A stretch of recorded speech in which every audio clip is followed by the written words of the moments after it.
Hello, welcome to Having a Drink with Mink. I'm your host, Jason Mink, and today I'll be having this drink.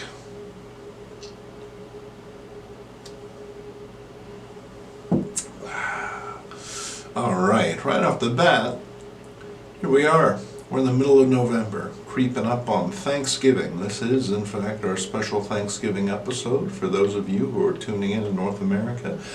And for those of you outside of North America, well, you know, that's old comics. If you like that sort of thing, you might as well stay tuned anyway.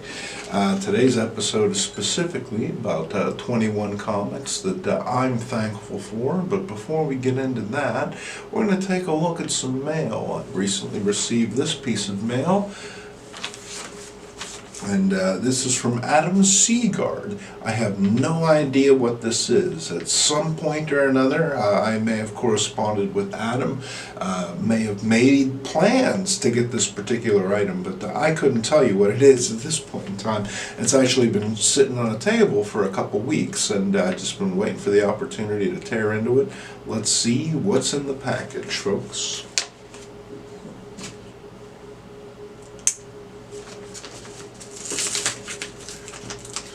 Not even sure I need this, but in the interest of delicacy.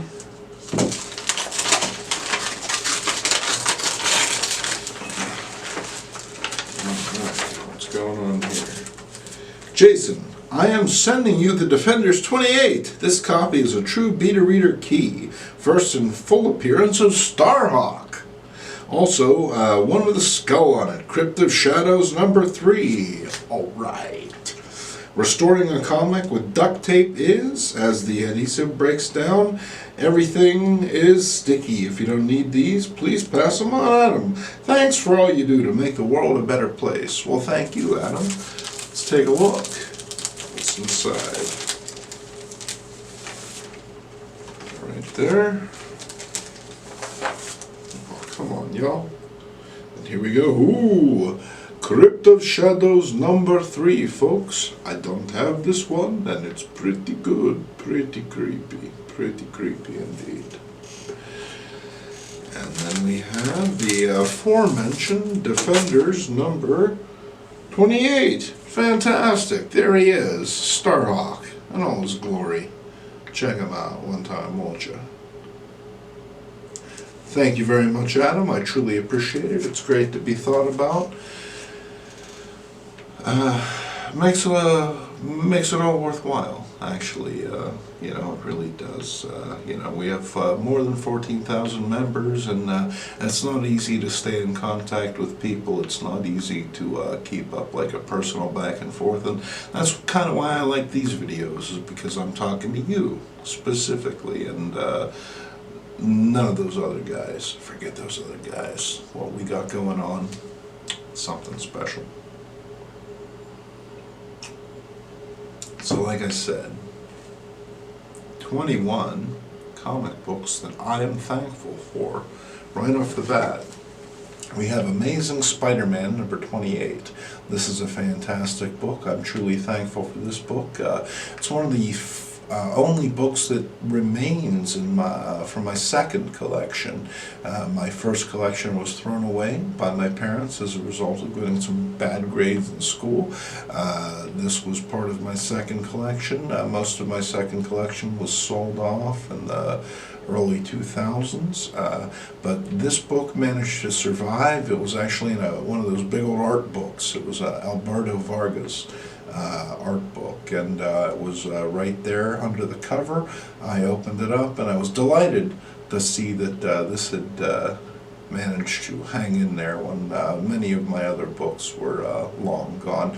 I had purchased this at a convention in Pittsburgh, 1986. Maybe 1987, from a dealer who gave it to me for $3. He was grousing about it. He said, "You know, if that comic was in better condition, I could get more than $3 for it."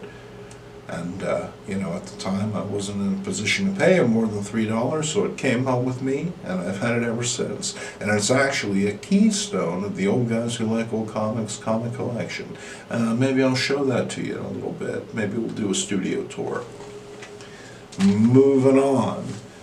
Here we have an issue of Aquaman. I can't even tell you what the number is, to be honest with you, but I gotta say, I've always been a fan of Tula, the Aqua Girl. I'm not quite sure about it, especially in these early appearances. There was just something about the way she was illustrated. I think that these are Nick Cardy. Let's just take a look inside. Let's see for sure. Yeah, there isn't even any information here. What the hell, DC? No creator information whatsoever. But, I don't know. Just always been a fan of Aqua Girl, and I was happy to be able to pick up a copy of this, a beta reader, first appearance of Aqua Girl, and I really enjoyed it. The artwork in this is great. It's not in the best of condition. A piece of it just fell off, in fact, but you know, we'll put that inside, press down really, really hard, hope that it sticks. Moving on. Here's a copy of Avengers 93. Now, if you saw one of my earlier videos, Avengers 100 and the Economy of Need, I talked about my friend Jack and his Avengers collection. And while I sold Avengers 100 a long time ago to make a couple bucks, I still have 93 because it had some fantastic Neil Adams artwork in it, and it also had one of the best Hank Pym appearances ever, as far as it goes. This was the potential that I always saw in Hank, and it would have been great if other people had seen this potential and he'd been given his due as a character, because I think that many of us can agree that Hank Pym, great character, but never quite met his potential. Speaking of which, here's Avengers 161, and I loved this book as a kid. Now, it didn't reflect old Hank in the best light, for sure. Hank wasn't doing too good at this point. He was under the thrall of Ultron. He was having some mental problems. Things were a little cloudy, but the artwork is phenomenal. George Perez artwork, and the coloring especially. As a little kid, this burnt into my mental retina as far as it goes. You know, these hues were the hues for these characters. Anytime Captain America were a little darker, anytime the Vision were a little lighter, it didn't quite scan. There was something about this cover that really set the palette, in my mind at least, for how these characters should appear. It's phenomenal art and phenomenal coloring as well. I don't know the colorist's name off the top of my head, but thanks to the miracle of editing, I'll pop it in below. Oh, look, a drink.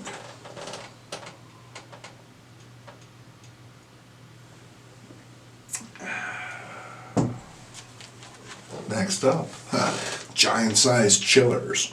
Now, this is a book I'm thankful for because it's just a fantastic cover. I had a coverless copy of this book. I don't have a problem with picking up coverless comics because I just like to read them, to be honest with you. I'd had a coverless copy of this, but I walked by one of those little record stores, springs up and disappears in the space of 6 months. You know, a nicer section of town, but as I was walking by, I saw some comics in the window. I ran in, and this cover really grabbed me, John Romita. It's just, it's got everything. As a young person who was into fear, this cover would have really hooked me. You know, it's just, we have all the elements happening. Great stuff. It's great stuff, and I'm truly thankful to have a copy of that. You know, as much as I don't mind the coverless copies, sometimes having them complete really can make a difference. Speaking of which, as a young person, the Badger was a huge influence on me. I had come out of my Marvel obsession, partially as a result of my parents throwing a lot of my comic books away, and when I got back on board, I found Badger at my local comic book shop. That's Ides Entertainment in downtown Pittsburgh, and right off the bat, the character hooked me.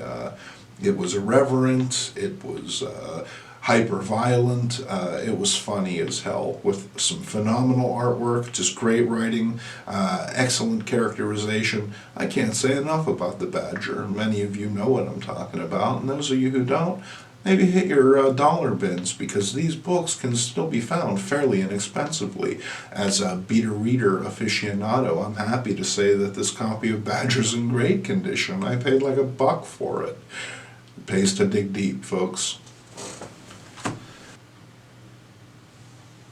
Next up, we have this copy of Crime Cases number 9. Let's get a good look at this cover. Now, as a kid, this was the sort of scenario that I was really attracted to. I loved the idea of being able to see what was going on inside of headquarters, lairs, secret hideouts, being able to observe all of the action that was happening with a cutaway view. I was a sucker for that, and when I saw this comic maybe a year back at Ides, I had to have it, Paid a couple more bucks than what I would usually pay for a beta reader, but it was well worth it. This is a gem. I'm truly thankful to have it. Next up, a lot of these books, you'll note, I have a tendency to talk about having a nostalgia connection, and I certainly have a nostalgia connection to these two books as well.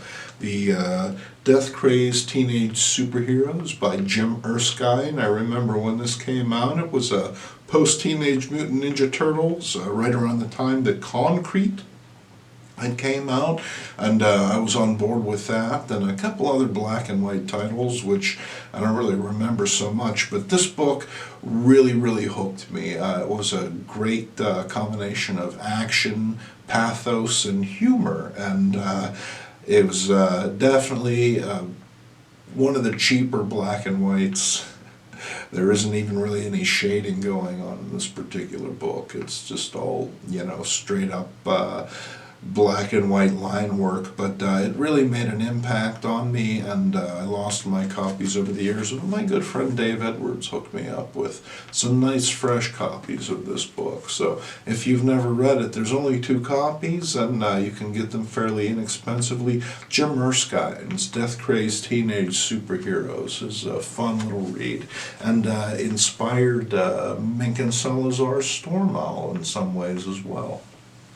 Next up, speaking of my good friend Dave, when my good friend Dave went through a life change, let's just say, he passed on some of his more esoteric objects to me, certain possessions that he no longer had a use for, and some of his Freak Brothers comics were in that box. And let me tell you folks, this is a great book right here. It's a reprint for sure, but as a younger person, I had no idea, you know, as a 17, 18-year-old stoner coming into my own, being able to pick these reprints up was equivalent to taking a trip back in time.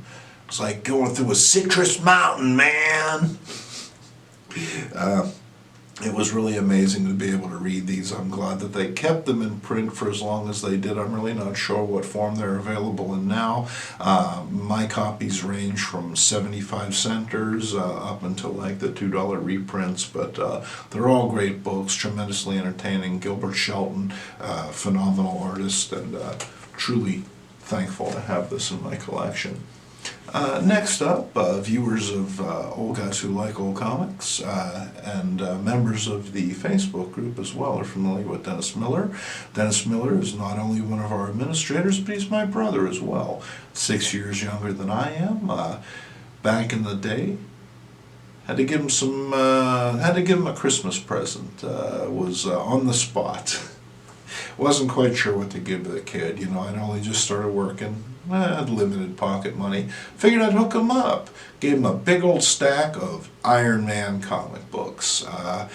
I had read them, I'd enjoyed them, and I wanted to get him into the character as well. And amazingly enough, it stuck. To this day, Iron Man is one of Dennis's favorite characters, and figured I'd show this particular book, Iron Man 152. This is one of the first times, if not the first time, that Iron Man wore a utility armor, something other than the red and gold armor. We'd maybe seen him put on a rocket pack, or, you know, some kind of underwater helmet or something here and there, but, you know, this is really the first time that we saw Iron Man tweak his gear specifically for a reason, and it was a favorite of mine. It was a favorite of my brother's as well. You got this great Bob Layton artwork. This has become an iconic cover. Can't say enough about it. Next up, one of the great things about being in the Old Guys Who Like Old Comics group is the sense of community, and the fact that I'm able to communicate with all of you guys on a daily basis. And every once in a while, when you guys reach us out, it hooks me up with something that I've been looking for a long time. Stan Tychinsky, a longtime member of the group, heard about my desire for this particular issue of Little Dot. I'm nutty over this cover. I can't say enough about it. It's one of my top 10 favorite covers. If we do one of those videos, well, this will be in there for sure. And Stan hooked me up with this book. I've looked for it in the past, but the thing about these books is no one was saving them back in the day. You know, there was a sense that maybe those Marvels would be worth money. Those Batmans, those Supermans or Wonder Womans, people would set those aside. But books like this, you know, they were meant to be read, you know. You read them, you gave them to your friend, you rolled them up in your back pocket, killed a fly with them, you hit your brother on the head with them, you know, so they didn't really stand up to the years. So it's great to have a copy of this, and I thank you very much, Stan, for providing it to the Old Guys Who Like Old Comics archives. Next up, here's some more Spider-Man. I've always been a big Spidey fan from the time I was a little kid. He was probably my first favorite superhero, and this comic contains my second. You know, when I was a preteen, I discovered Hank Pym. I really dug the Yellow Jacket costume. I think the first time I saw it was on a lunchbox. Cut to that shot.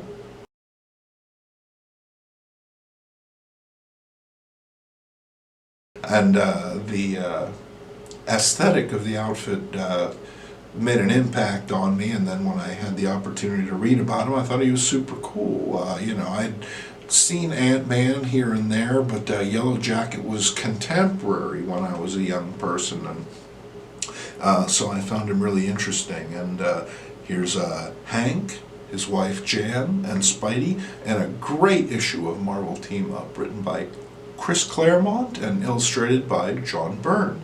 And this issue, I can't say enough about it. Once again, you know, there are those high points for certain characters I pointed out earlier in that Avengers 93. That was a real high point for Hank. And this is another high point. If Chris Claremont had been given the opportunity to write a Hank and Jan, perhaps a mini-series, limited series, something like that, I think it would have been great. He portrays them as the swinginest couple in the Marvel Universe. You get a sense of their personal dynamic, their fun. They have an almost Thin Man-esque banter, which is very cool, and when you throw Spidey in the mix, it's great. I can't say enough about this book. I've had many copies of it over the years. Here's just two. So when I got a little bit older and got a little bit burnt out on some of the big events that would change everything, got a little bit tired of all the hype and the BS, got a little cynical, you know, as these post-teens do, and I was the perfect audience for martial law. Now, many of you might not like this book because it's pretty savage. It spares no character as far as the satire in this book goes. It's pretty top down. It demolishes the genre, but in a very comprehensive and loving way, if you will. It's a hard book to really pin down because it stands in the face of so many of the things that I've shown you up to this point. When I show you the comic book collection a little bit later, there are very few books in the collection that are like this, which makes this all the more special. I know that there's that television show, The Boys, that people talk a lot about, the anti-heroes. It's a big thing, but this was first, and I think that if given the chance, martial law could really, really be something. I would love to see this property adapt to the big screen, or if not, some more comic books. Always looking for some new comic books.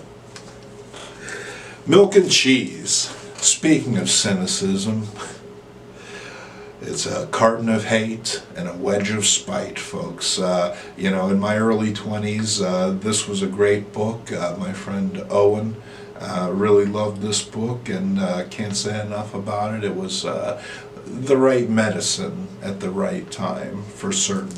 There's a whole bunch of issues crammed in here. I have a collection of them as well in the other room, but you know, I figure if I'm talking about books I'm thankful for, Milk and Cheese, I can't say enough about them as far as my appreciation for what they do go. Next up, Mr. Monster. Hey, you know, I have all of them. It's a great series, but I pulled this one in particular because I love this cover.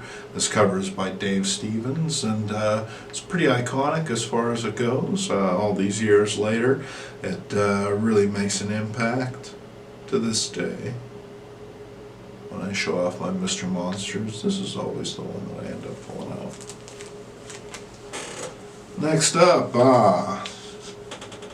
here is one of my all-time favorite Harry Lucy covers. I came to appreciate Archie's late in my life. Only in the past couple years have I come to discover the value, the magic of Harry Lucy.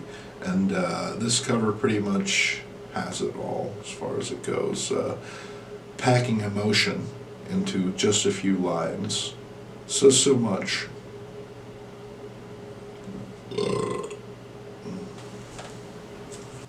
Next up, we have Peter Parker's Spectacular Spider-Man #8. Now, I've talked about this book in the past. It's one of my favorites, to be honest with you. When I was a young person, Amazing Spider-Man had been going for more than a decade, whereas Peter Parker, the Spectacular Spider-Man, had just started. If you were ambitious, you could actually collect all of the issues. You could have your own collection of this book, which was very cool. This issue in particular made an impact on me. I remember my friends and I gathered under the streetlight, the growing dusk. In the distance, my mother calling me to come home, flipping through the pages desperately, trying to get to the end to see how this particular story resolved. I remember the atmosphere of this book, the sense of connection that I felt to it. It was as if, for a moment, I was sharing the reality with these characters there in the growing moonlight. It was a phenomenal experience, and one that stayed with me all of these years later. I can still pick up this book and get that charge, get that feeling. It's just a phenomenal book with some beautiful artwork, very, very moody, very atmospheric.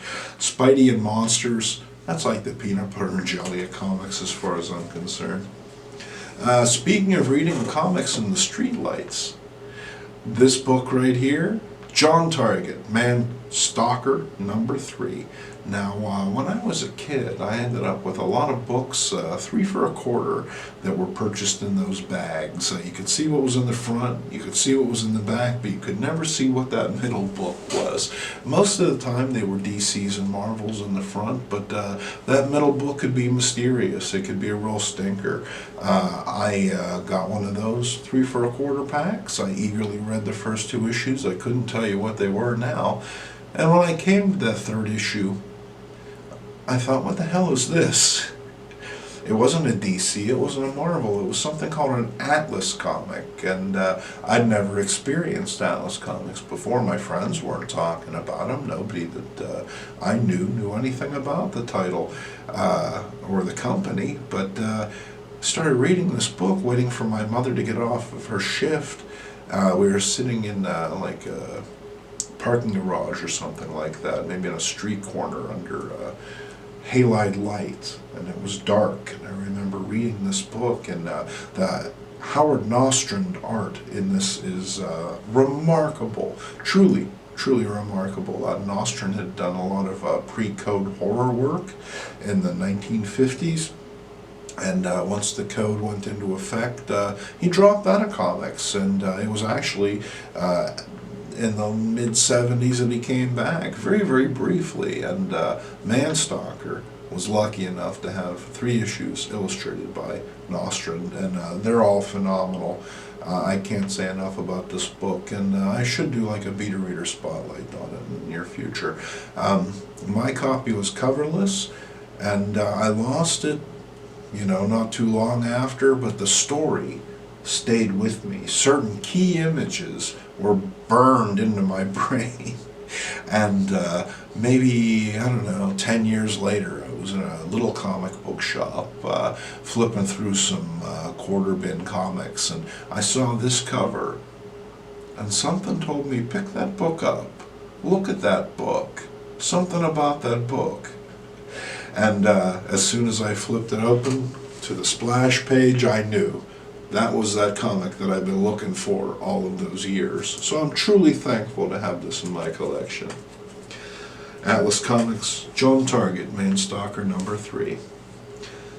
Next up, speaking of Hank Pym, you may have noticed a trend. He appears in this little collection a number of times.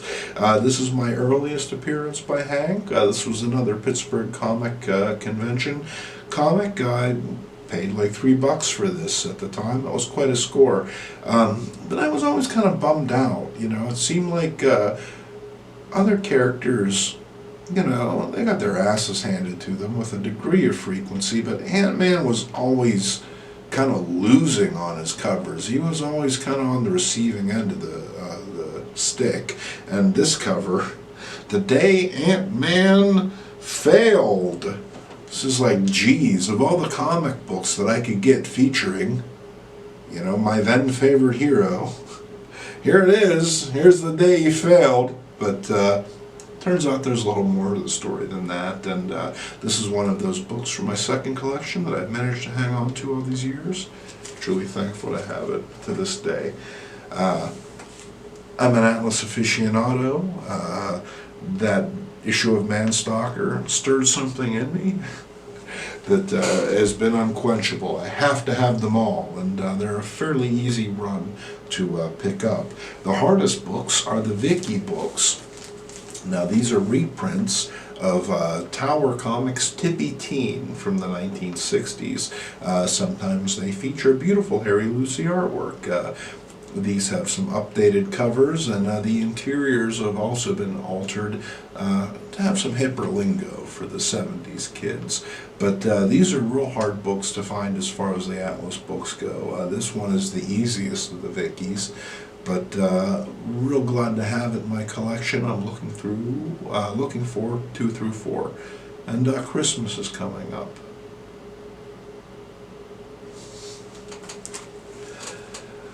Last but certainly not least, Of course, it's going to be another Spider-Man comic. What can I say? The old webhead, he's ubiquitous in this list. And this book was huge as far as I was concerned as a young person, because it changed everything. Up to that point, continuity was king. But what if #1 gave us a glimpse into a potential other reality? The idea that things could have gone a different way, and had that been the case, our favorite characters would have been changed inexplicably, inexorably, totally, if you will.